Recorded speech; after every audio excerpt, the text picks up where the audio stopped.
On top of Old Horror Hill, in a secret laboratory, Professor Weirdo and Count Kook were in their monstrous glory.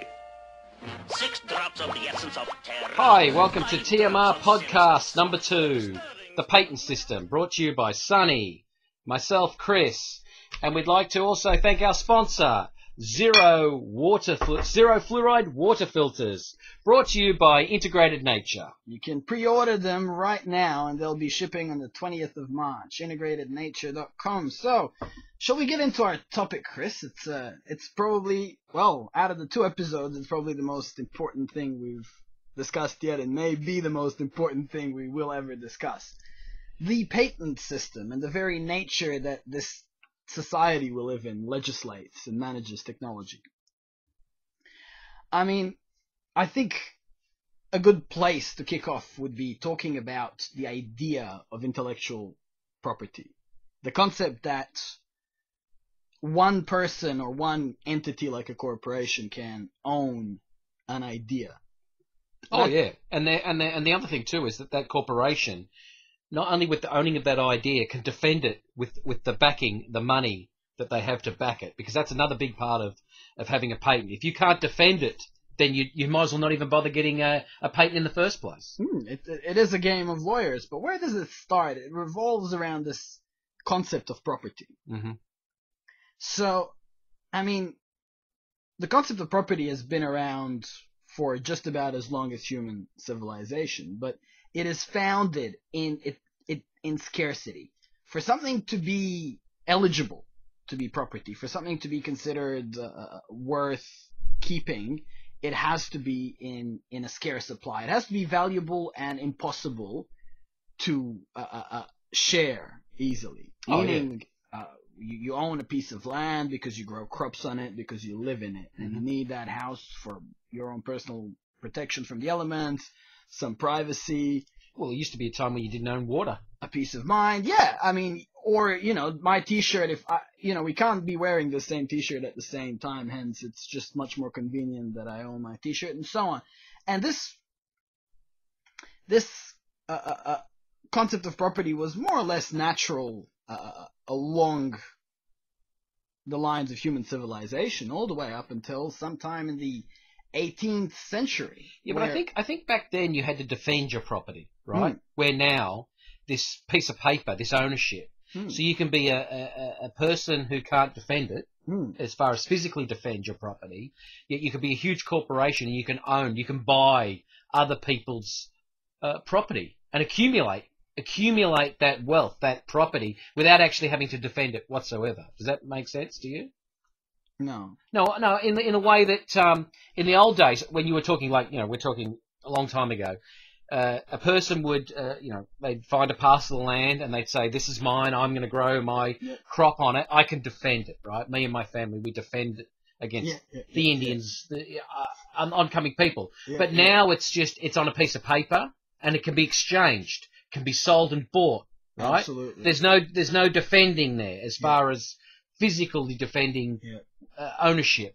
And, even Adam Smith defined property as something that you have to mix your labor with. Hence, for you to own something, you'd have to be in physical contact with it. But where does this lead on? The next idea towards building up towards a patent system is this notion of owning an idea, owning a process of doing something. And I don't want to be quoted on the exact dates, but the first example of this was guilds in Great Britain.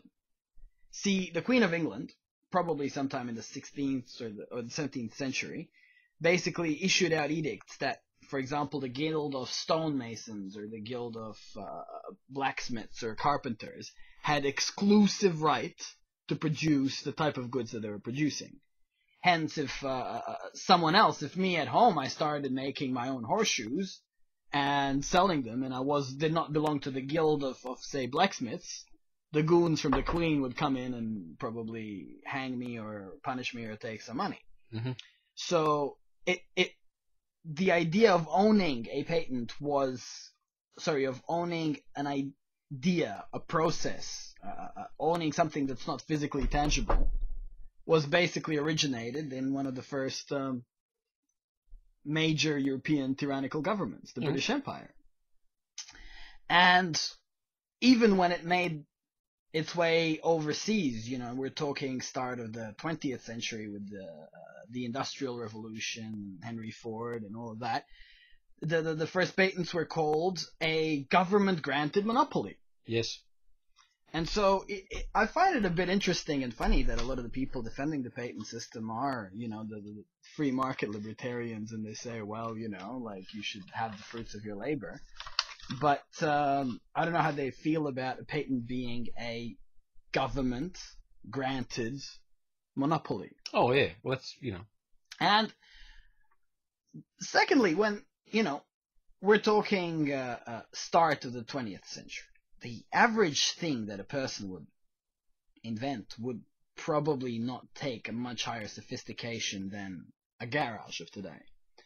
And so not only were these ideas more simple and involved, I would say, less complication, I'm sure that the relative costs of obtaining a patent were exceedingly low. Well, you're going to, let's say, the Queen, right? Because she's issuing out licenses like she does with when she issues out land to lords. You know, this is all, you know, you need her permission. So I'm sure for a peasant to come forward and say, I have a piece of property, and you need her, like, her approval in a way, or it could be out. You know, you're ousted, or you know, you're stomped on, or whatever. So I can understand that. But the example I was bringing up is basically, you know, 1900 USA, Thomas Edison, relatively small lab, hundreds of patents. Nikola Tesla, hundreds of patents. Benjamin Franklin himself, this is probably some 50, 60 years earlier, the guy had I don't know how many patents. Basically, inventors were prolific. Right? You would go to the garage, knock up 3 things a day, and patent 2 out of Make it. a rake. Make a rake and say, well, this is a patent. And obviously, it was affordable. Lawyers could do it. Now, with modern technology, the technology is so much more convoluted that, I mean, you've looked into this. The practicalities of getting a patent today. You said if you had a really simple invention, let's say, I don't know, one single piece of plastic molded a certain way. Like, how much would that cost, say, in the USA? Because $30,000. 30 grand. And that's thereabouts, because remember, we're dealing with lawyers here, and lawyers, like anything, they can never give you a definitive amount of what thing costs, because you've got to look at it. If we're getting a lawyer to look at this particular widget, this plastic widget that Sonny has in his hand, it's simple. There's no moving parts. It's just a basic design. So you probably get a draftsman to look at it, and then maybe an engineer to work out its integrity, and they would write up a thingo, and then probably about 30 grand, let's say. But what's interesting about it is that 30 grand sounds big, but that is the most favorable, affordable figure you will ever get, because United States is the biggest market on planet Earth. Some 300, maybe 350 million, including illegal aliens, people live there. Yeah, but I mean, and that's not an international patent. That's just for United States. Oh yeah, well you've got that too, because you have to go for an international patent, which is another cost again, and that could be. Well, I don't even want to go there because it's very hard to put a figure on it, right? Because now you're going to each country, or you're going to a thinger, and they're going to say, "Yep, we've had our engineers look at it. It's not something same as if you have a patent in the US and then you take it to Australia. If someone already has that plastic widget." Now they might not grant it to you, but all that process of going through that, you've got to pay for it. I mean, this has to be paid for.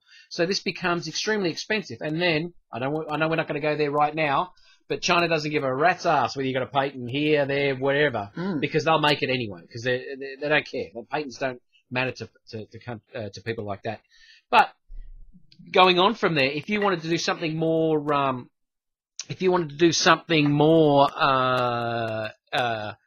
complex, let's say a combustion engine, right? It has mechanical moving parts, pistons running up and down. It has an electrical system. It has a lot of moving parts in it. So you would require, an engineer to work on the mechanical side. You'd require an electrical engineer to work on the electrical side. Probably a scientist to overview the combustion technique, how it actually works, fuel in, exhaust out. So this is a complicated patent. and you're probably looking at 50,000 plus. Well, that's what we've researched. We've researched this, but continuing on that, most things like that, something that's got 3 different or 4 different things going on inside of it, pistons, electrical, distribution of electrical, timing, combustion, this would require more than one patent. This could be require anything up to 3 to 5 different patents, depending on the system you've designed, because you want to cover yourself. So times 50 by 5. So now we've seen that the only people that can really afford these patents are major corporations. Because your individual would struggle to come up with the money to patent that idea in the world we live in today. And not only that, and we're going to go into this later on, but once you've got the piece of paper that says, I have a patent, you cannot reproduce this, and then your neighbor says, well, I could make that. So he goes and builds his own, identical to yours. That piece of paper doesn't mean anything, because now you go back to your lawyer who gave you the patent for it, and he goes, now you've got to defend it in court.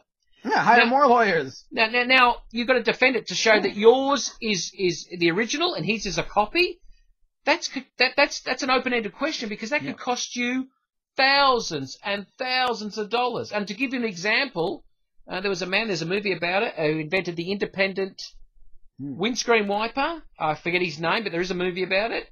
He spent 15 years in court, and he lost his livelihood. He lost his wife and his kids, and he lost his family home. We're talking hundreds of thousands of dollars back in the 70s. He lost it all to defend his patent. And I mean, this is it. Somewhere between the 40s, right around the Second World War time, patents were actually something that helped independent inventors.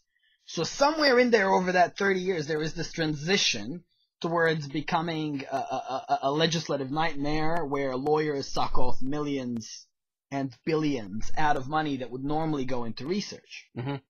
And it went from somewhere that encouraged investment in research to something that discouraged. Oh, because for sure.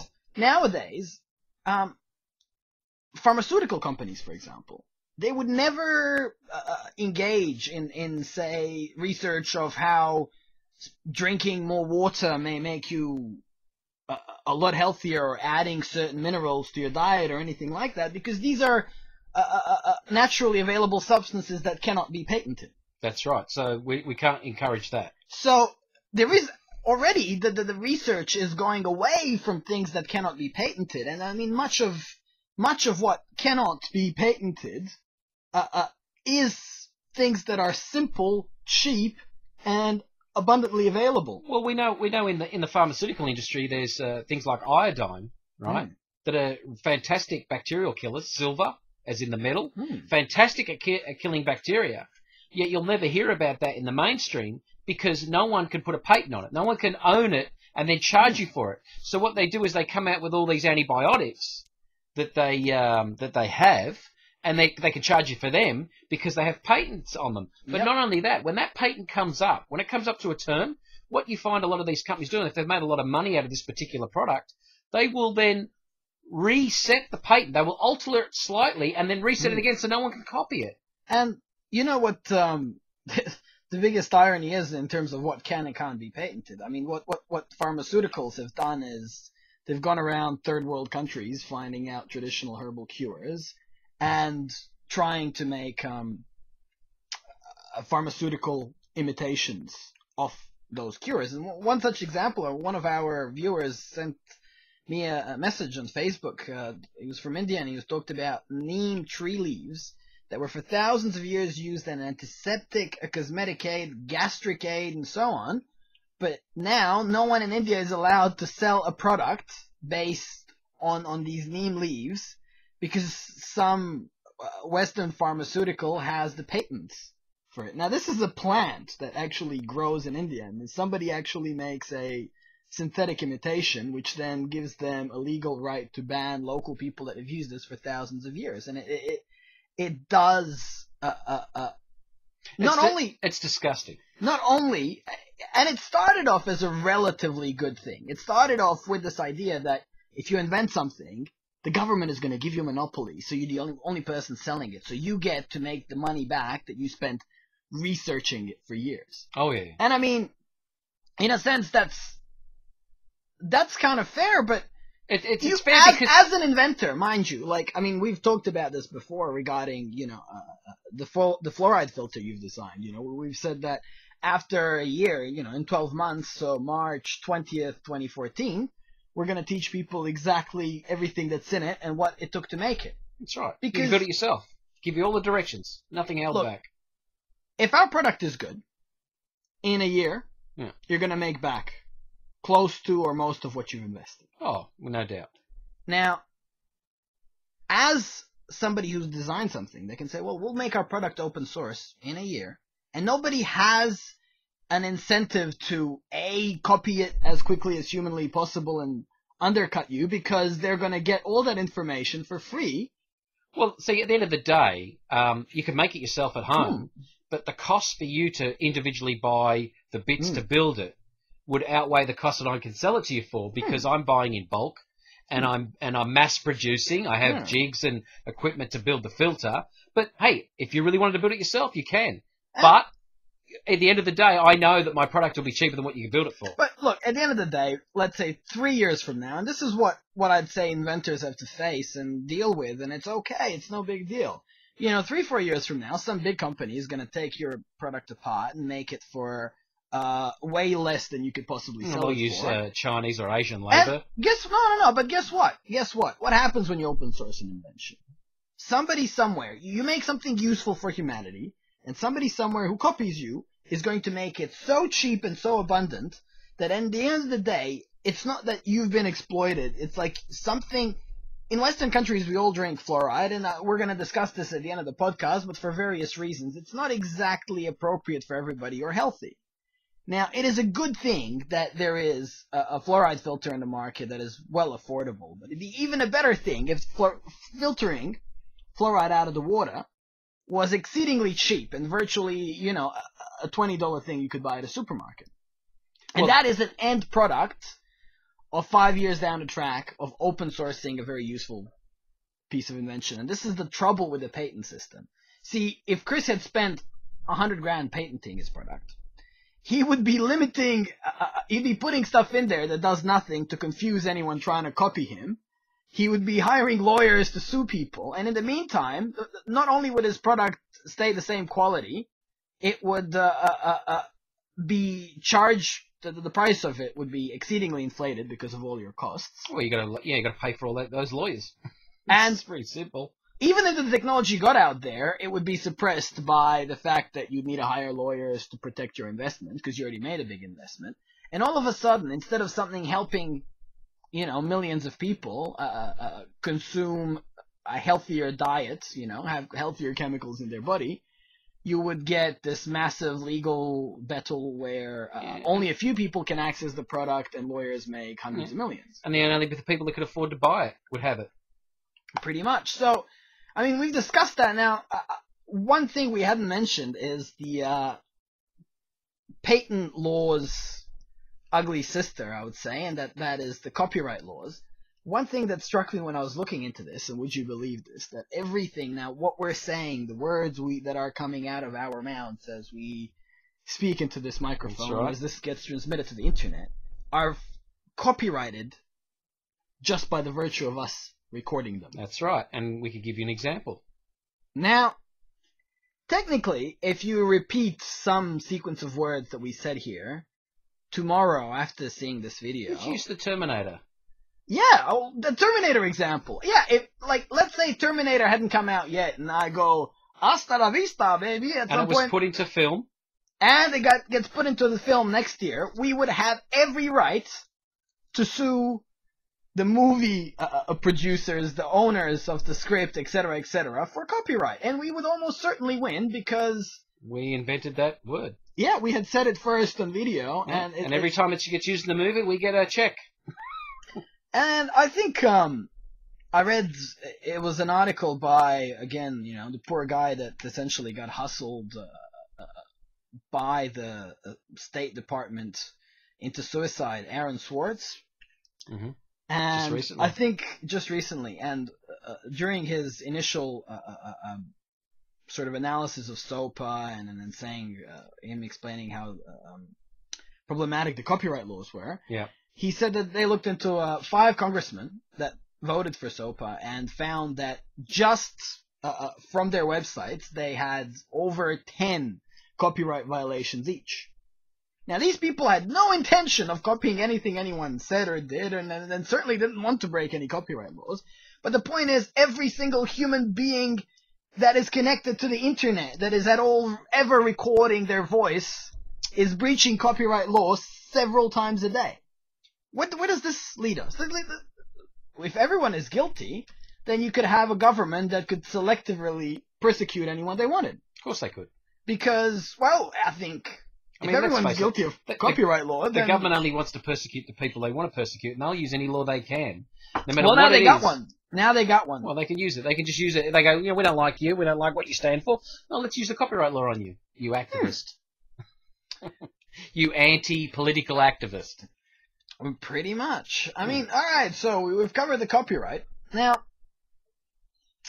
having said what patents are, what their purpose is, what their origin was, what the costs are involved, let's go into a bit more of specifically, point by point, how the patent system affects our society. I'd say the first one is, if you're a small inventor, the patent system works against you.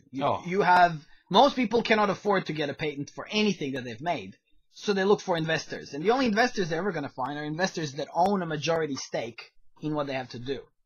So even if some guy, in his garage inventing a better than ever existed bicycle wheel, the only way he's going to bring that out to market is if somebody invests in it. And by the time they invest in it, they'll be the major shareholder in his company. It's control. So, meaning that it leaves basically 0% chance for small inventors to actually have any control over their invention. And if you're an investor and not the inventor, and you had control over the thing, as soon as a big company come up and said, we want to buy that invention, you have no say, because your investor is there to make money. So if they throw money at him, he's going to sell it straight away from under you, whether you like it or you don't. Absolutely, Chris. This is dead on. Because what does this lead? You have a guy, let's say he invents, I don't know, the most efficient solar panel ever. Now, he finds several investors. They give him a couple $100,000 and they own 55%. All of a sudden, they are investors. What do investors do? Try to make money. That's right. That puts every single invention in a position where who's threatened by solar panels? Well, you could say the oil companies are. You could say that the energy companies, the nuclear industry. Well, someone who's making a solar panel that's only punching out 10%. If you had one that was at 20%, of course they'd be, and I can give you plenty of examples of this where technology's held back because a company has the majority share in a particular product. Let's follow this train of thought, because this happened tens of times that I know of. I mean, the perfect example is the EV batteries, where an independent company designed the batteries that were going to be used, and that they had potential to have these cars drive 300 k's in one charge, and they got bought out by ExxonMobil, I believe. That means that every time you invent something, you get investors, but your investors want to make money, and therefore they're out there to be bought up. They're out there to be bought up by a bigger company who has an interest in either suppressing your invention or charging the absolute maximum for that invention, or delaying your invention so that their existing products reach the end until they sell out their existing products, and then they'll come forward with that particular technology to make money in the future. Yep.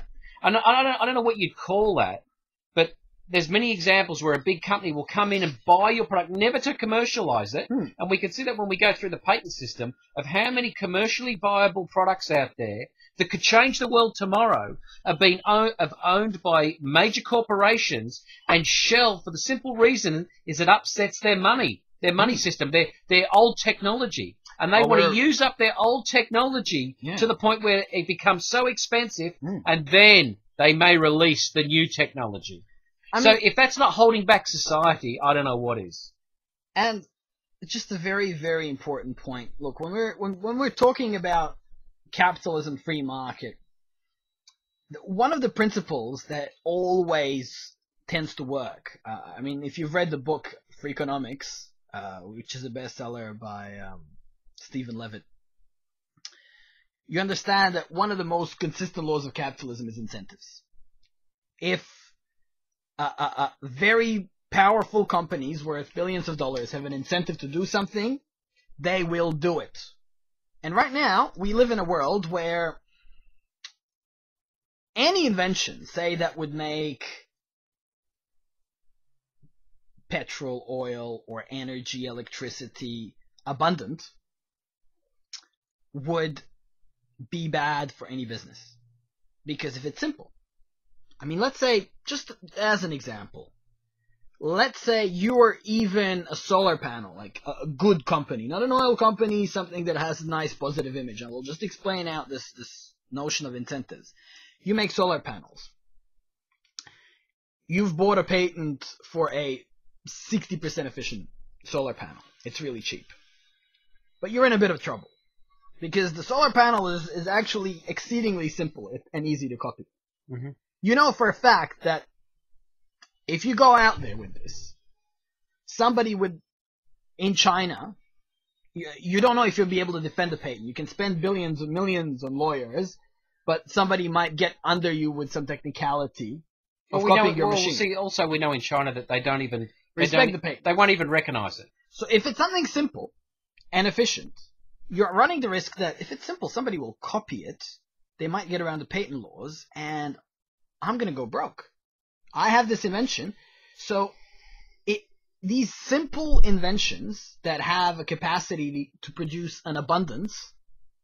First of all, abundance means lower prices. So even if you're, if it can be copied and sold for very little money, then that creates an abundance of the product you're selling, which might be energy for solar panels. Mm-hmm. And if it's abundant, the price goes down and the market is more or less dead. Well, if we're going to talk about free market, we can also say that, let's say you have this solar panel, right? And you're trying to sell it out there. You're on the internet. You're out there pushing it out to the wholesalers if you can.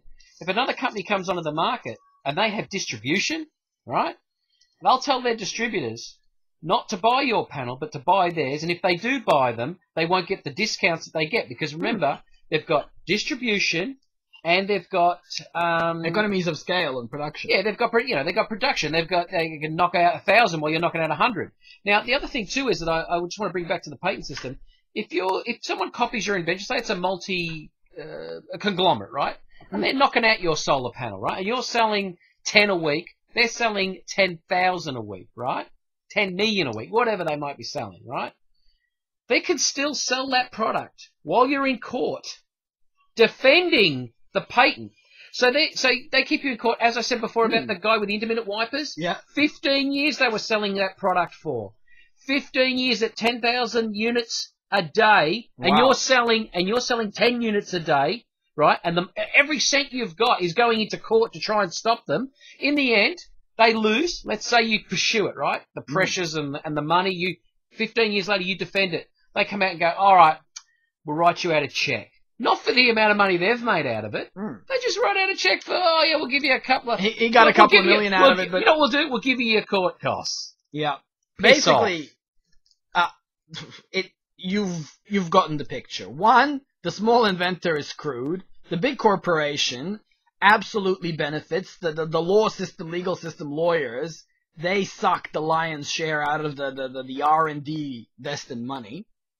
And finally, there is a set of incentives that get moved into place which stops high-level technologies that produce abundance of a good from ever developing. Because remember, any product that can be made cheaply and abundantly is a really bad product to sell.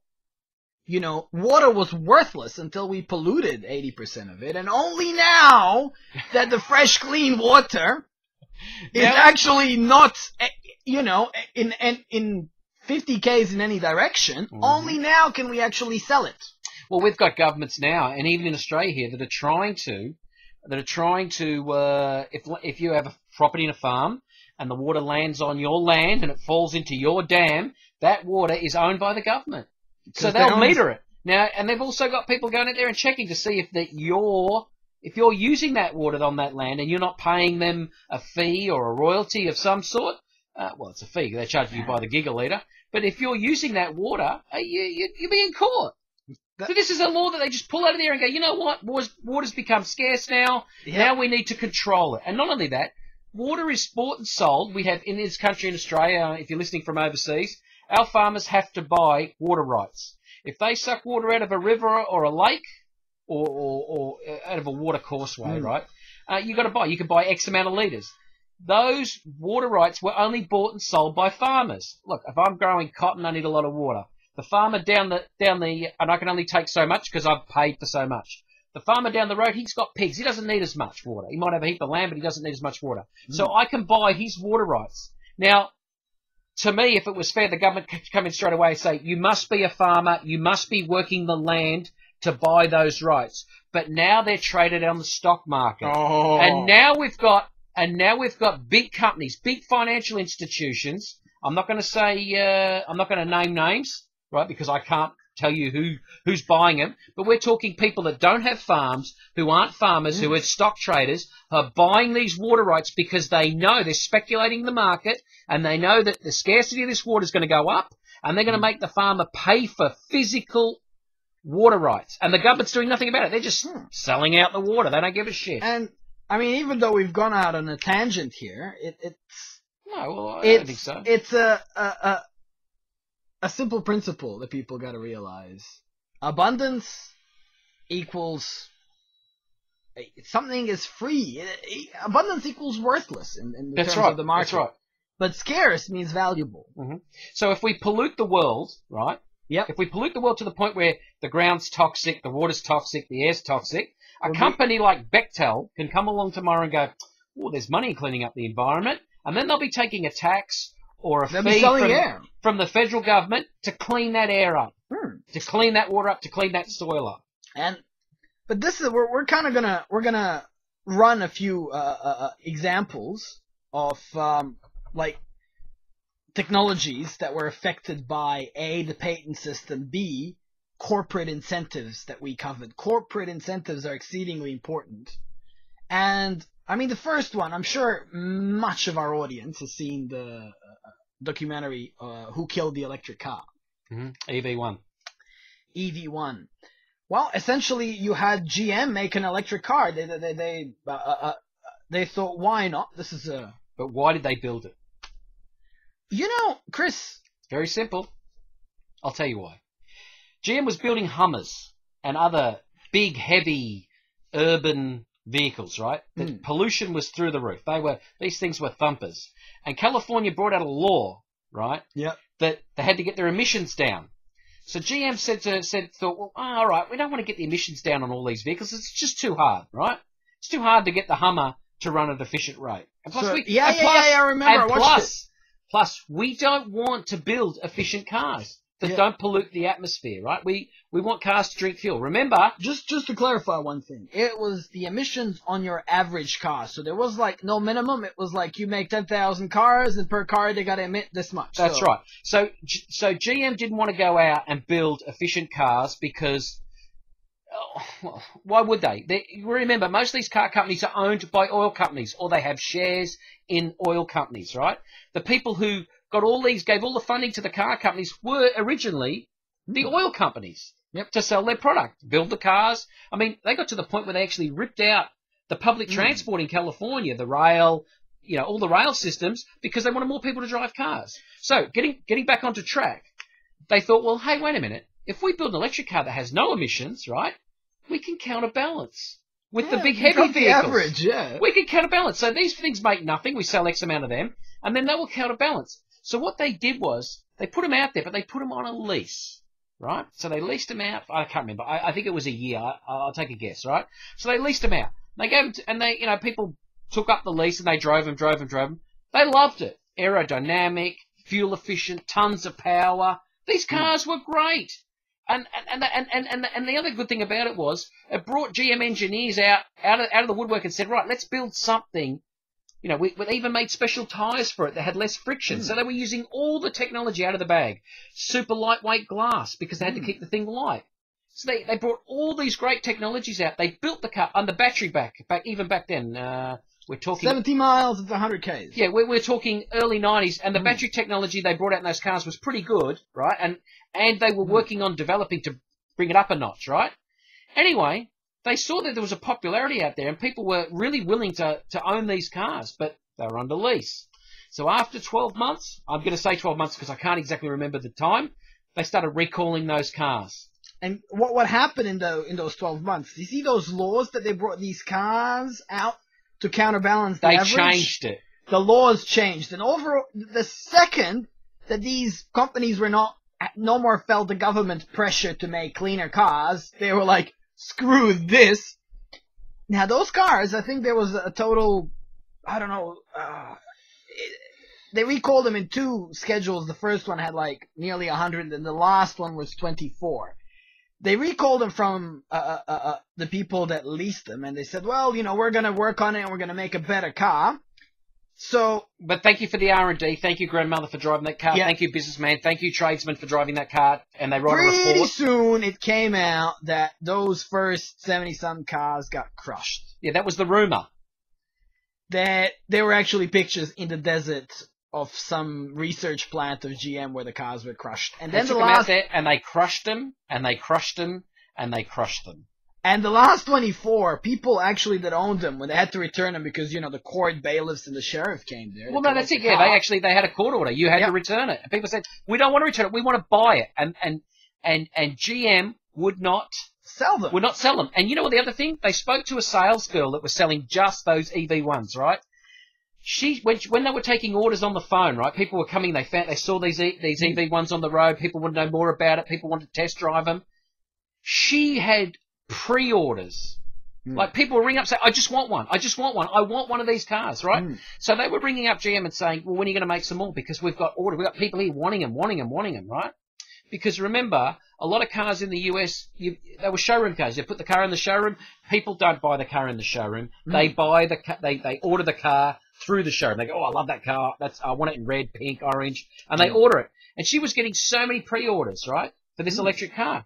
And GM were going, oh, yeah, we're going to build some more, They never had any intention of building any more of those cars. And it ended up with the people that owned them protesting in that parking lot. We want our cars back. They crushed them all. Now, if you've made the best car you've ever made in terms of energy efficiency, fuel efficiency, engineering, and you crushed them all, I don't think there is, in popular culture, a more clear-cut example of suppression of technology than the EV1. I think that is just crystal clear. For the mass public, I think that's a pretty good example. Now, our next point is Shell Oil Company. Now, just to give you an idea of the relationship between the oil companies and the car companies, Shell was literally doing the research and development for engines for both Ford and General Motors. It was literally the engineers for the GM were sending them cars, and these people working out how to make these cars more efficient, go further. And anyhow, wait a minute. Well, let's get the year right first before we move on. This is in 1939. Shell started to with the fuel started to do work on this particular started to do work on how many miles they could get out of a gallon of fuel. Right. This was in Shell's own research department. So in 39, they were getting between 49 and 50 miles per gallon. And you might be thinking, that's not real great. But wait a minute, we're talking about a 5,000-pound car. You know, 3 ton. 50 miles per gallon is roughly, so a third of 50 Ks. That is 17 Ks a liter. That's better than Prius. This was in the, what is this? Late 30s, early 40s? 39, and it was, remember, like I said, it was a 5,000-pound car. They were doing Prius efficiency in the 40s. But now, here's the thing about engineers, right? Like, if you're GM or Shell, I mean, Shell has got literally several thousand people doing R&D. Now, those several thousand people are not thinking about incentives and economic benefits for Shell or the market or scarcity or abundance. These guys here were chemists and they're working in the lab because Shell wanted to know how much can we get out of that fuel. Now, this is Shell essentially made a slip. I mean, these people doing their job. Well, this is what happens in the scientific world. They didn't sign confidentiality agreements. You invent something, and then you publish it. You let the world know, look at this cool thing we've done. Yeah, they're scientific papers. And this is what happened. In 1977, the Shell Oil Company, they released it once and took it off, never reprinted it again, and took it out of the Library of Congress. What was it? Within a year. What was it called? Here. 1977, Shell Oil Company published a book titled Fuel Economy of the Gasoline Engine. Yep. In that 1977 book, it shows some examples. Shell scientists were able to achieve 149.95, there were that specific 50 Ks a liter, in a 1947 Studebaker. I don't know what a Studebaker is, but sounds like a crappy old car. Didn't have them in Libya. 50 Ks a liter. 50 Ks a liter. Now, in the documentary Gas Hole, they actually interviewed one of the two publishers of this report, the Shell engineer. David Blackmore. David Blackmore. I got, look, our research notes match. This is David Blackmore. And he stated several years after the publication, so late 70s, like 79, they actually got this was a highly engineered car. So this isn't a 1947 car. This is a 1977 car, but they got it to go 1,000 miles a gallon. Now, this car remember, this engine hasn't been modified, right? What they're saying is they were getting 1,000 miles per gallon, right, out of the fuel system, the way they set up the fuel system. Yeah. I'm not, I sort of said that wrong. They did modify the car, but that's what they were getting out of it. They were getting 1,000 miles per gallon out of a car in the late 70s. Now, this comes from the Shell researcher, from Shell itself, David Blackmore, when he was interviewed in the early 90s. And remember we talked about incentives. Now, what are the incentives for an oil company? What does Shell do? They sell petroleum. If cars, who are the number one users of petroleum, only need 20% as much as they currently consume, then the demand for petroleum plummets. And when the demand goes down, the price goes down. And, some of the most powerful, Shell is one of the biggest companies in the world, and apparently the Rothschild family has if not an ownership stake, close to an ownership stake. Well, you've got Royal Dutch Shell, which is owned by, Queen Beatrix. Queen Beatrix. The royal family is involved, obviously. So you've got really powerful people that are involved in governments and banking, owning this oil company, which is like the world's premier oil company, going, well, we have all this efficient engine technology, but if we were to release it, it would lose us money. There is no way we can make the money back that we lose selling petrol. Until the point where we get into a real scarcity of oil, you may see some of this technology come forward. But just on a second note, we're going to talk about some independents that made, some independent people that made these cars go 100, 150 miles per gallon. But before we get there, I remember a story, this is going back about 5 years, so I've got to use my memory. 5 years ago, I was researching that a couple of NASA scientists, JPL, Jet Propulsion Laboratory out of the US, they're freelance scientists, right? So they're working for Jet Propulsion, JPL. And GM got them to come on board to kick up their fuel injection system. And they looked at it and they went, what an antiquated piece of junk this is. What a mess. Wow. So they had to redesign it. They redesigned it, gave it back to GM. Now, I don't know what the figures were because I'm going on 5 years ago when I researched it. They gave it back to GM. GM just went, thank you very much, and they got rid of them. What they were getting out of this fuel injection system, because they thought the old one was so backward, come forward, and what they were working on for NASA, pretty much, GM had to just sack them and get rid of them, and then bury the technology. I'm gonna ask you a question in a second, Chris, but the first example was this is in the 70s, a guy called Tom Ogle. invented an engine modification that could take a car anywhere between 100 to 200 miles a gallon. Again, we're talking 40 k's a liter. 30 to 50 k's a liter is like 100 to 200. But this guy got his invention patented. What was the patent number there, Sonny? We actually have it. It's patent number 4177779. And we're gonna put these links up at the end of the show. So if you want to jump onto these links at the end and look them up for yourself, they're there. Now, here's the crunch. Believe this or not, okay? This guy invents something that at the time is reported to be, and this confirms the entire story we've told you about Shell and the book they've published, but this guy registers the patent, and then his partners try to commercialize. As of course you would. You have the best engine on planet Earth. This product. What he built was a vapor carburetor system. Now, where it used the fuel as a vapor. I'll get you to elaborate on that, Chris. But here's the funny thing: they couldn't commercialize it because guess what? In 1972. General Motors registered a patent that was almost the same. Two patents. So it just showed you that this guy thought he invented it, and the technology had already existed. The technology had already existed on record some 7 years before he patented it. So what did he do? So what happened next? Well, Shell said, "We'll buy your invention off you, right? We'll buy your patent off you." And of course he said, "No, I don't want to sell it. Right? I don't want to sell it to you." Because he probably knew that Shell would bury it.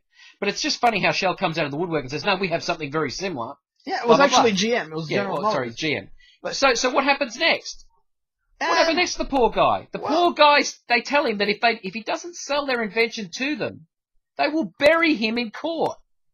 He'll never be able to manufacture one of those cars again because they'll kill him up in court. They'll just push him into the ground.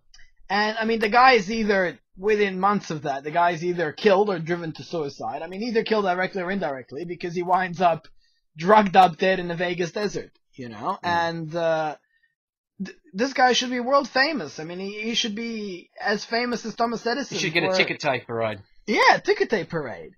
Now, Chris, I've been curious.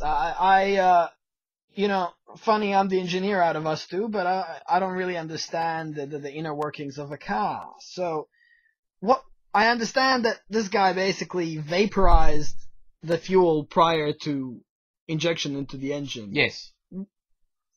How do you do that, and why does it make so much difference? You've heard the expression, "the car runs on the smell of an oily rag." Well, what it's doing is, instead of pushing in a liquid hydrocarbon, which is what petrol is, or diesel, right? You're putting in the vapor of that. You're boiling it to a point. Sounds dangerous, but in a system with a vacuum, remember you need air with fuel, right? So if you've got air and fuel in the same thing and you put heat onto it or a spark, it'll ignite.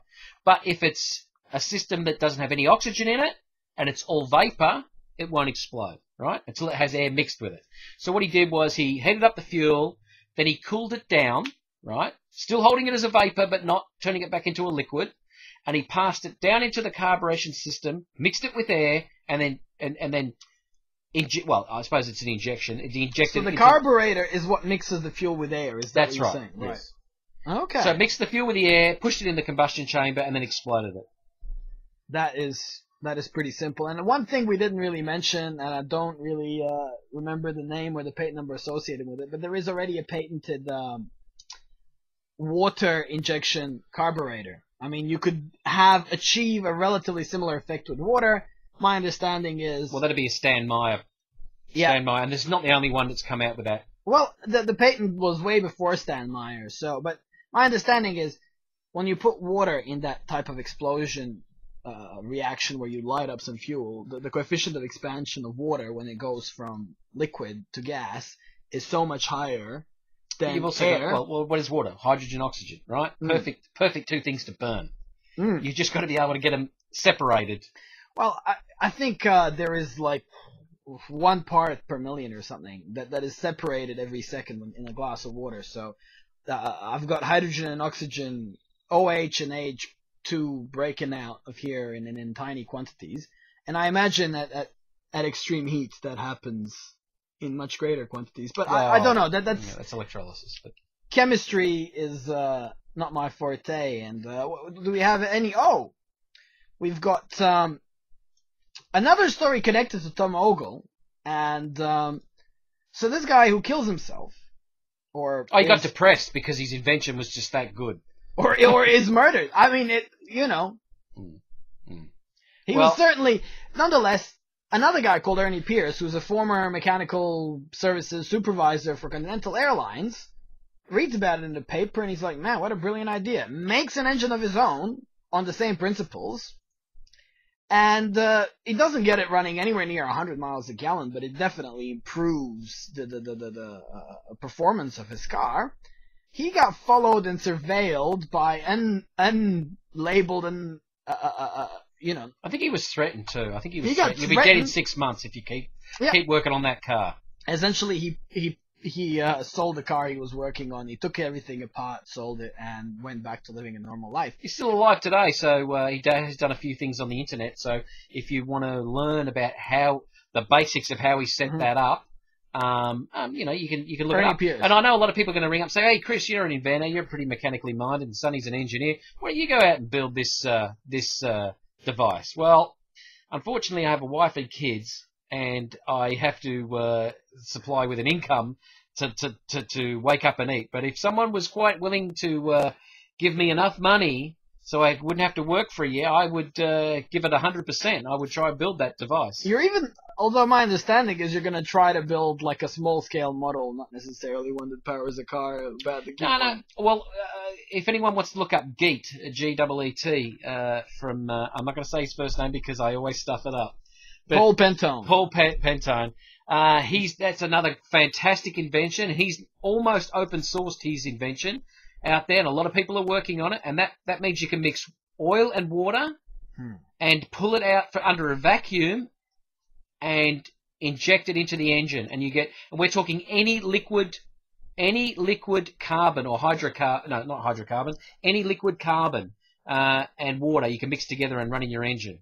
And a lot of people are building. Backyarders are building it. He's pretty much given the whole lot away.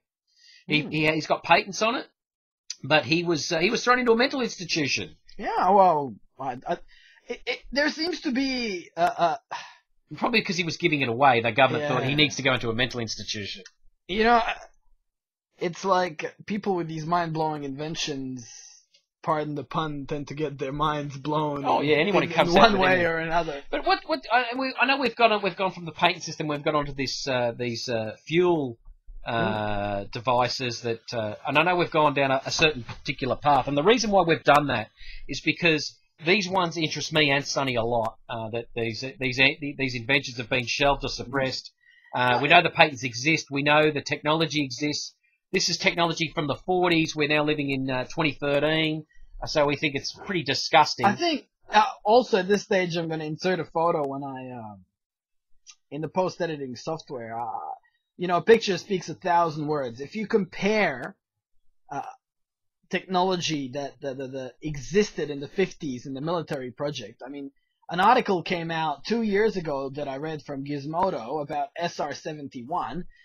They were initially tested in 1954 with the first orders from the CIA coming in 1960. Now I'll show you a picture of this plane, but picture speaks 1,000 words. You have state-of-the-art aerodynamics and jet propulsion existing in the 50s, and the Formula One of 1954 when this plane was out, and the best car you could buy look Stone Age. Oh yeah, for sure. In comparison. Junk. So just have a look at that. But the other thing we're going to get to too is we personally, both of us, we've discussed this a lot. We believe that the technology, this SR-71, this technology hasn't been surpassed, right? We don't have jets that are breaking this technology they had in the 50s.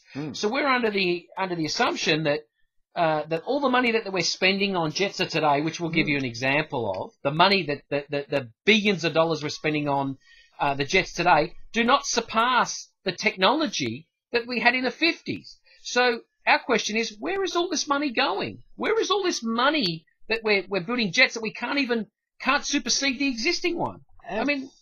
F-35. Yeah, the F-35 spending. I think I'm trying to remember. It was something like the U.S. will ultimately spend $1 trillion. $1 trillion on a jet fighter.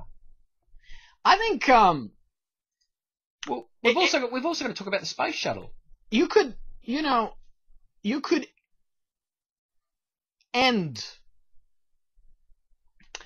a recession in the biggest country in the world with $1 trillion of investment. I mean, the whole initial bailout was $700 million. It cost the U.S. taxpayers. It's going to cost them way more because, of course, it's all a freaking scam. But that amount of money could buy, probably half the hard assets on this continent, and they spent that on a jet fighter. Now, or did they really spend it on a jet fighter? Probably is a separate question.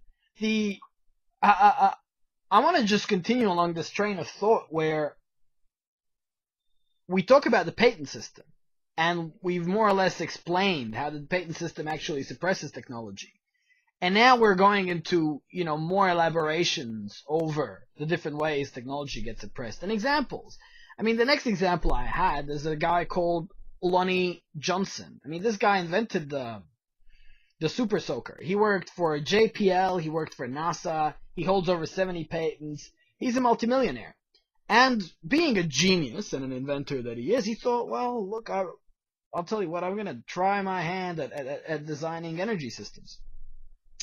And he has invented a lithium air battery that costs 4 times less than the lithium battery that drove the EV1, the best lithium ion. No. EV1 wasn't even driven by lithium ion. No, they came out right after the EV1. So the batteries that power the Prius. So it costs 4 times less, weighs 4 times less, although it's bigger volume. And he also invented a thermoelectric energy conversion system, JTEC, that is essentially a solar energy system that is 60% efficient. Energy conversion rate. Tell the people what the best is right now. 30%? It was a big deal when we broke the 20% barrier 20%. 2 years ago. So I don't know. I think experimentally they're probably up in maybe 30s.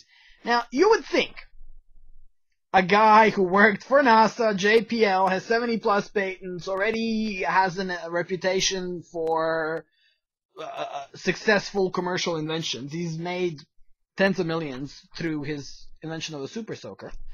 This guy's finding it virtually impossible to get major investment in these technologies of tens of millions, which is just, I mean, I don't know, from my understanding, at least he hasn't said he's had, men in black suits knock on the door or steal his stuff, or he hasn't been threatened. Nothing bad has happened to him, but just process this.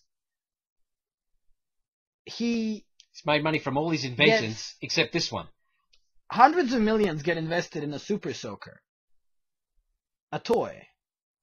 He cannot get 10 million in the most, how could I put it? Our best hope, potentially, of converting solar energy to power, the most, experimentally the most efficient solar energy device, or one of the most promising batteries in the world, from a guy with a great track record, who's putting millions of his own money in it. Now, it just tells you that somehow we can make mobile phones ever lighter, ever thinner screens, ever nicer touches and plasma screens and little computers, and but when it comes to major technologies that shift the paradigm of economics of human civilization, there seems to be an absolutely mysterious and understandable lack of will, investment, money when it comes to these things, because you're upsetting someone else's business. And it comes down, as we've mentioned 5 times over, incentives. The present economic system is one that is dominated by major corporations, and these major corporations have zero incentive, have an incentive to suppress technologies that would make energy abundant. They suppress technologies. They suppress technologies that would make their technology that they're selling today and they're making a lot of money out of it, whether it be coal, oil, gas. It would make their technology today redundant.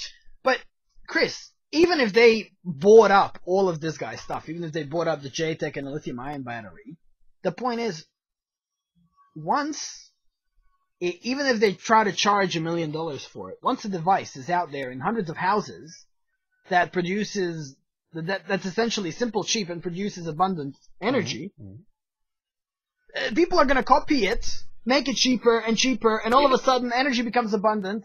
And if batteries are good, the oil industry is dead. Yeah, but the thing is, that's right. And you've killed their revenue, right? And even if they own the new technology, that's my point. Even if they owned it, they can never make as much money. No, because from the new stuff as they did from the inefficient And another thing stuff. too is they justify it, like the fuel industry. You go put fuel in your car. In Australia here, we're looking at what is it, $1.50 a litre, right? Now that $1.50 isn't derived by the market. I know I'm going a bit off track here. It's not derived by the market. It's derived by what the general income of your working class person makes, what his disposable income is, and then they work out how much money can we charge him to the point where he goes, you know what, I'm not driving that car today. I'm going to take public transport, or we're not going out for a drive on the weekend. And when the volume slows up, they know that they've gone over the limit, right? That's how they come. They price gouge on the point where they want to work out how much money will Joe Blogg, who works these 40 hours a week, can afford to spend on fuel. And when he stops spending that, what they do is they go, oh, wait a minute, we can make more money selling volume. Let's drop it back a little. Oh, wait a minute, we don't have the volume. Let's crank it up a little. It's worth what somebody's willing to pay for it. That's right. And, I've made a video about peak oil. I really, it's one of those things. I've looked into it for years now. There's a way we can fix the oil companies up. It's a very simple way, right? And in our next podcast, I'll tell you what it is. Oh. So if you're listening and you want to watch our next podcast, I'll tell you exactly how the community can fix the price of fuel so cheap. I know your plan. Yeah, I know. Yeah, well, I'll good. point it out. It's very easy, very simple, but it takes a lot of people to follow the rules. It's only 2 rules, and we could drop the price to under $1 tomorrow. And where was I going with this? Oil companies, and it all has got to do with scarcity and abundance. And the question of peak oil.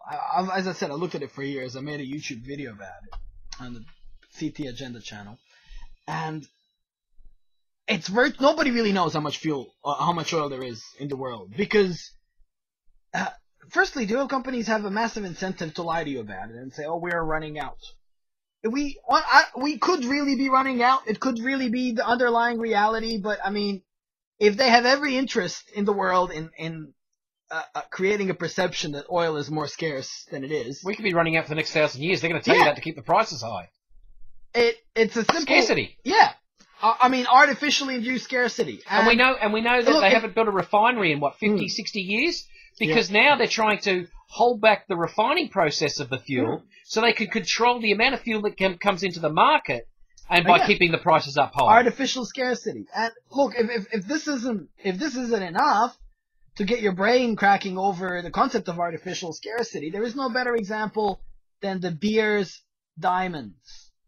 Okay, one company in the world owns 80% of the diamond market. But guess what? They have the global supply of the next 100 years of diamonds in storage. And what do? They spend billions of dollars acquiring mining companies that mine diamonds. What about the ones that pay the Russians not to mine it? Yeah, well, De Beers, as I said, they have enough diamonds to supply the world for the next 100 years. And yet they came to Australia and they spent something like $2 billion on a small diamond mining operation in Australia. Why? Where is that? So we can go mine them. I looked this up it's called Diamond Empire. I will put it in the links. I'm actually writing a note to here that I put a link to that documentary. Diamond Empire. And why do that? Scarcity. Absolutely. They're going to, and people tell me, well, why do these oil companies look for all the oil in the deep shelf? Well, why do De Beers diamonds buy all these diamond companies when they own all the diamonds anyway? Because if you don't control supply, someone else is going to produce a lot of it, and the price is going to go down. So the same thing for the oil companies. If they're not the ones discovering it, someone else will, And they will sell it, and the price will go down. Yeah, but the reason why they're doing that, not only they're a monopoly, so they all talk to one another anyway, but the point is, even if you were an independent, right? Let's say you're an independent. I found oil. It's bigger than Saudi Arabia. It's right underneath my feet right now, and I've got the mining license. I'm going to pump it. How can they stop you from pumping it? It's easy, and the Rockefellers know how to do it because they did it back when they had Standard Oil. Well, they hold back on refining. They will not refine the oil, and if the oil can't be refined, then it's useless. So they will hold back on the refinery to run it through the refinery, and then you've held back the price. But anyway, what we got to do is we're always open to suggestions about what topics we should cover. So if you want to come down here, make a suggestion in comments, give us a few pointers. We had a lot of trouble with the patent system 5 years ago when I was looking it up. You could find just about anything in the US and Australian patent system if you just typed it in. Meaning the search engines. The search engines. But today, for some reason, if you're not paying for it, the searches, or, you know, they've buggered it up. And I just wanted to make one point. In the 1990s, going into trends, in 1990s, in the patent office, there was more patents than anyone else in mind control. Just want to let you know, the trends were there was more patents coming through about mind control devices in the 90s than any other decade. Even, you know. And the other thing I want to point out too with the patent office, this is going back 5 years, so I can't give you reference to it because we can't find it now. You have your patent system, which tells you a patent number and it tells you a heading of what the device is, say free energy, over unity motor, electric motor, whatever it may be, right? And then you have a certain part of the patent office, which is like a box.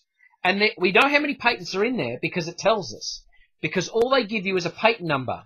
It's a secret patent office. It's the patent office where it's the patent office where they keep the patents that they can't give you the heading to, because if you knew what it was that they were patenting, you'd be disgusted. Yep. Right. So what we've been talking about today is patents that are out there. They have headings. They have examples. They have pictures and diagrams. This other part of the office, this other part of the patent office, has a box, and I can't remember because it was 5 years ago. We're talking thousands of patents where they can't even give you a heading or a description because it would make you sick. Oh, if you and knew. I'll tell you one aspect of it. In 1971, and I don't have the document in front of me, but I will put it in the links. The U.S. government created a law, which there is literally an online document stating this law, that any photovoltaic cell that's more than 20% efficient will become instantly classified for national security reasons. Yeah, so you can't make it. So and another thing, a thermocouple device. Now, I don't know, a lot of people don't know what a thermocouple is. It turns heat into electricity, a bit like a solar panel, but it's not. It uses two lots of chemicals with heat to manufacture electricity. We use them in domestic hot water services, and only makes millivolts. But they've also got a law in there: any thermocouple device that makes any more than 15% electricity, right? Wow. 15% efficient, is illegal and cannot be commercially sold. Or you gotta look this document up, because one thing we're keen on doing, we do a podcast every 2 weeks, but at the end of the day, if we have a laugh about something, but if we give you 3 or 4 artifacts, undeniable documents that slowly shift your paradigm to a different understanding of the world, that'll particularly make us really happy, because Chris and I can sit here and talk forever. We can talk, but remember, we've only done the tip of the iceberg here. I mean, this is nothing. We could do this for hours. And I mean, I can already say this right now. We're coming back here. This is probably the first of many. There'll definitely be within, say, 3-4 months a second show on patents, because Chris previously, as he said 5 years ago, looked up all these patent search engines and printed a ton of documents which he can't seem to find. If we have to pay to get into patent search engines, we'll pay for them, because I mean it is a fascinating topic. Now, should we announce the next week's? Why not? Now it's next week's show. Next week we're gonna stick on our technological path and the incentives of the market system towards technology. And we're going to talk about inbuilt obsolescence and product life cycles. So what we're talking about is, of course, how, you know, your phones are built to slow down and be bad about 2 years later, your computers, your printers, how the light bulbs, I think this was in the 40s, there's a documentary called The Light Bulb Conspiracy, how the East Germany, that they had light bulbs that lasted for decades, and I think it was, is it 10,000 hours? They made literally a binding agreement. All the light bulb companies came together and said, well, nobody should ever make a light bulb that can exceed 10,000 hours. Oh, except East Germany, where their idea was different. The idea was to build a light globe because they didn't want to keep, because they were locked up in a small part of Europe. Oh my God! Like, think of this monumental irony, right? East Germany. Yeah, but East Germany was like the most oppressed. Like, just 1 second. Yeah. The most oppressed country. Like, this is the ultimate fundamental police state dictatorship, right? And in this ultimate fundamental police state dictatorship, people still had more of that intellectual freedom and intellectual naivety to go like, oh, we can make a light bulb that lasts forever. These guys came out and... Hey, mate, well, see, they didn't have the resources, so the government turned around and said to the engineers, make one that lasts forever, right? Because we don't want to replace them. We don't have the resources. We can't just buy glass and elements and tungsten and whatever it takes to make a light globe. So they built a light globe that would last 30, 40 years, right? That's what they built. And when East Germany opened up to the Western market, that company was bought out, shut down, dismantled, and pulled to bits. But anyway, we'll talk about that in 2 weeks' time. And we'd like to say thank you. We'd like to say thank you to our sponsor, Zero Fluoride. IntegratedNature.com. Pre-order now. And yes, we are on iTunes. You can subscribe, search TMR Podcast on iTunes. Subscribe to the Integrated Nature channel below. Also subscribe to Critical Thought Agenda. And we'd love your comments, so please comment. Yes, comment. Absolutely. I mean, while we get less than 20 comments a show, we'll respond to every single one of them. Well, yeah, while there's 20. I don't know, after that it'll be crazy. it'll be overwhelming. But thanks for watching and take care.